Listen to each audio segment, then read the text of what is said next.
Hey Top Engineer, my name is Stough. I'm a 25-year-old engineering graduate student here at the University of Pittsburgh.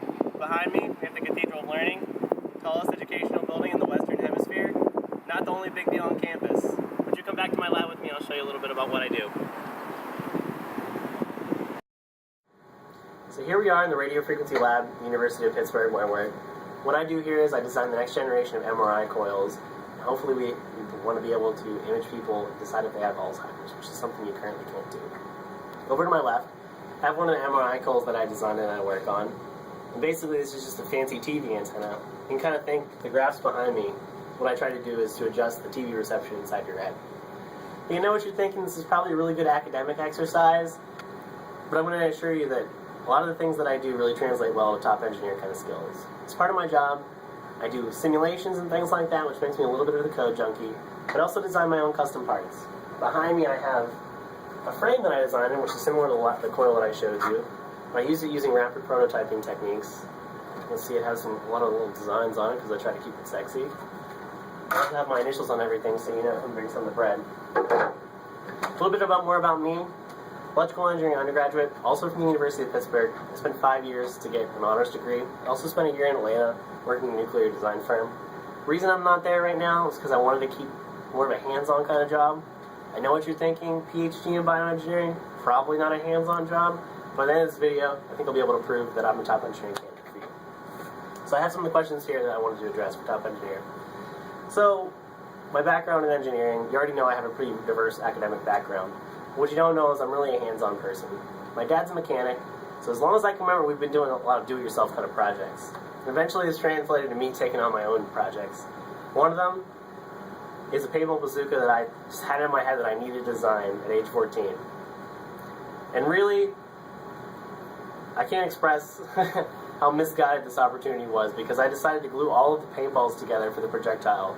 After I'd gone to Home Depot, put together PVC and nozzles, and I had something working, the next day I decided to show my parents how exciting this was going to be. I gear up, I aim at the fence, expecting a huge splatter of paint. Unload, boom, I just blow out 2 flank fence posts, and I probably could have killed a small dog behind it too. Needless to say, my parents weren't very pleased, but that was the beginning of something there.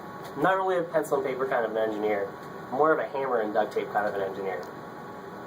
So moving on to other points, how am I going to handle challenges from different fields of engineering? Well, I've been going to school for 7 years now, so really, if there's a class in it, I've probably had it.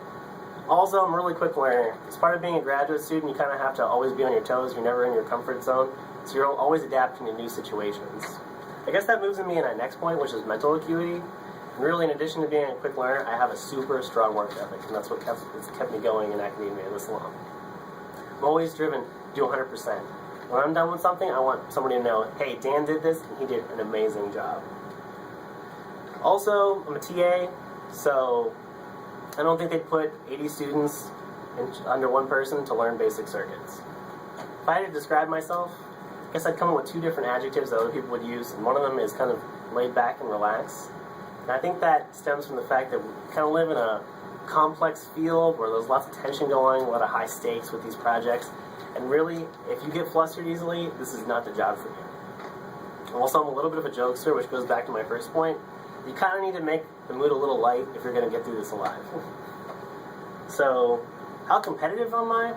Well, I really need to show people that I do 100%. And to do 100% in engineering, you have to constantly push yourself against other people. You just can't sit there and read a book. Also, in my travels, I've met a few naysayers who don't think graduate school is worth it, who don't see the point in giving 100%. They like to half-ass things, and really this is my chance to fully embarrass them. I really need to show people how much you can get done when you devote 100% of yourself to something. Then it moves on to that, why do I want to compete on Top Engineer? Well, the aforementioned reasons, and I'm also a poor graduate student, and I literally live with my parents, so I really need to move on to the next phase of my life. So, what makes me a memorable person? I guess all the things that I just talked about, my great personality. I really think I'm a super hard worker, and I really have a fundamental understanding of the engineering basics. I think if you look at some of the other aspects of my daily life, you'll see why I'm the top engineer.